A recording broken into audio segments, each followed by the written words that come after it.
बिस्मिल्लाहिर्रहमानिर्रहीम अस्सलामुअलैकुम। Welcome to Zara cooking and vlogs. कैसे हैं आप सब? और उम्मीद करती हूँ आप सबकी ईद बहुत अच्छी गुजरी होगी। अल्हम्दुलिल्लाह मेरी भी बहुत अच्छी गुजरी। और यहाँ मैं आपको दिखा रही हूँ मुज्तबा तैयार होके बहुत ही एक्साइटेड था। खैर हम आ गए थे ईद के दूसरे दिन मुज्तबा के नानू के घर, और मैंने ज़्यादा रिकॉर्डिंग नहीं की तो वीडियो बहुत छोटी सी थी, तो मैंने ईद थर्ड डे का व्लॉग भी साथ ही लगा दिया ताकि फिर हम बैक टू द रेसिपीज़ आ जाएं। और ये मुज्तबा का लुक था, ये ज़ारा और ईमन के सेकंड डे का लुक था कुछ इस तरह से। और फिर हमने एक और हाथ पे भी मेहंदी लगा ली। अच्छा, अब आते हैं खाने की तरफ। तो सैलड्स में सबसे पहले रशियन सैलड, जो कि बहुत मज़े का था और मुझे पर्सनली बहुत अच्छा लगा। साथ में मिर्ची का अचार था और इसके साथ मिक्स अचार था। सिंपल सैलड था। अच्छा, बीन्स और मैकरोनी सैलड भी थी, रायता था साथ में। तो ये हो गए सारे सैलड्स। मेन कोर्स में था हमारे पास चावल और चिकन था, इसके साथ साथ आलू गोश्त, इसके साथ साग पनीर और जर्दा भी था। तो खाना बहुत मज़े का था, हम सब ने बड़ा एंजॉय किया। और ये इन्होंने बैनर लगाया हुआ था जो बहुत अच्छा लग रहा था, ईद मुबारक का, और उसमें फेरी लाइट्स भी लगाए हुए थे। अच्छा, खाने के अलावा शीर चाय थी, साथ में कुछ लवाजमात भी थे जैसे केक, बिस्किट, मिठाइयाँ, और इसके बाद आई थिंक ब्लैक टी भी थी। लेकिन वो फिर मैं चली गई थी अम्मी के लिए कुछ बेकरी आइटम्स लेने, क्योंकि नेक्स्ट डे मेरी अम्मी का टर्न था। और ये रहा मेरा प्लेट बाय द वे।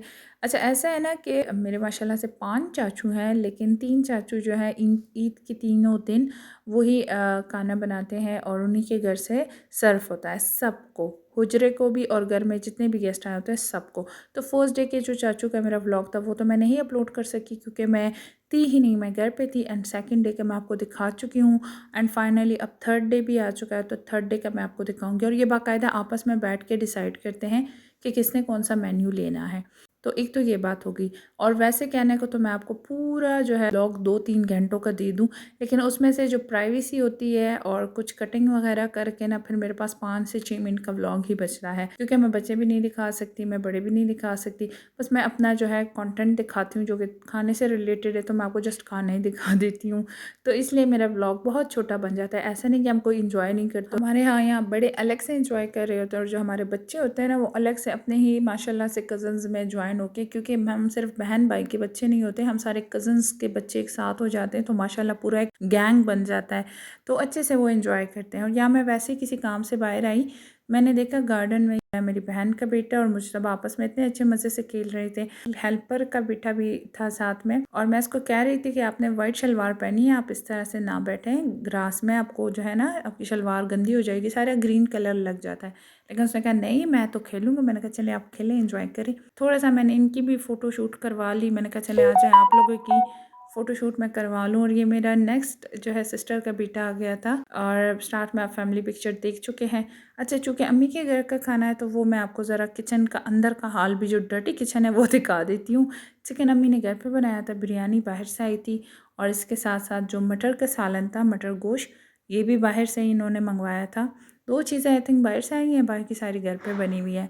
और इसके साथ जो है कोफ्ते अंडे अम्मी ने बनाए थे। और ऐसा नहीं है कि सारा खाना हम अम्मी से बनाते हैं, जायका अम्मी के हाथ का होता है, बाकी ज़्यादा हम हेल्प कर देते हैं। और ये चाट वगैरह सैलड ये सारा तो हम ही बनाते हैं। और इनफैक्ट यहाँ सैलेड तक डिसाइड होता है कि अगर एक घर ने, जिस तरह कल मेरी चाची ने रशियन सैलेड और मैक्रोनी बीन्स चाट बनाई थी, तो हमने आज कचालू पेड़ा और बीन्स चाट विद सैलेड बनाई है, तो ये डिफरेंट बन। तो सिंपल यहाँ पे भी दो, एक घर का अचार है, एक बाहर का मिक्स अचार है जो नेशनल का होता है, रायता है, बीन्स चाट है और साथ में कचालू पेड़ा है। और यहाँ पे अंडे कोफ्ते हैं मेन कोर्स में, बिरयानी है, मेरे अभी मुंह में पानी आ रहा है। खैर, और साथ में जो है ये क्या है, अच्छा ये चिकन है, ये भी अम्मी ने घर पे ही बनाया था। और इसके साथ साथ जो है दूसरा मटर गोश्त है, ये जो है अम्मी ने बाहर से मंगवाया था। तो कुछ खाना बाहर से आ जाता है, कुछ घर पे बन जाता है, तो थोड़ी सी जो है ना इनको भी कंफर्ट हो जाती है। अब अम्मी लोग बड़े हो गए हैं, अब उनसे इतना काम सारा इकट्ठे नहीं होता, और माशाल्लाह हम भी काफ़ी ज़्यादा हो गए हैं क्वांटिटी में, माशाल्लाह माशाल्लाह। तो इसलिए तो ये रहा जी ईद के थर्ड डे का मेन्यू, मैं आपके साथ शेयर कर देती हूँ। क्रॉकरी अगेन हमारी बाहर से आती है। और ये रहा salad corner. And I hope आज का व्लॉग भी आपको मेरा बहुत पसंद आया होगा बाकी व्लॉग्स की तरह। और एंड में जी मेरी चची जो है पूरा एक डब्बा लेके आइसक्रीम ले आई थी, और वाकई में पूरा डब्बा ही हमारा पूरा आया था। और मैंने 3 पकड़े क्योंकि मेरे 3 बच्चे हैं, तो मैंने 3 आइसक्रीम पहले हाथ में पकड़ लिए। और उसके बाद हो गया चाय का टाइम। अच्छा चाची कि अगर मैंने रिकॉर्डिंग नहीं की तो मुझे था कि मैं नेक्स्ट डे तो कम से कम करूँ। तो ये मेरी एक कज़िन चाय डाल रही है और ऐसे ही मेरे पप्पू की बहू है और चचा की बेटी है। और यहाँ पे मैं आपको दिखा चाय के साथ समोसे थे नमकीन में, बाकी नमकीन बिस्किट थे, मीठे बिस्किट, केक, जलेबियाँ और बस ये सारी चीज़ें जो चाय के साथ हमने सर्व किए। और अब मेरी व्लॉग्स आएंगे ट्वाइस अ वीक। और आई होप मेरा आज का व्लॉग आपको अच्छा लगा होगा। दुआ में याद रखिए। अल्लाह हाफ़िज़।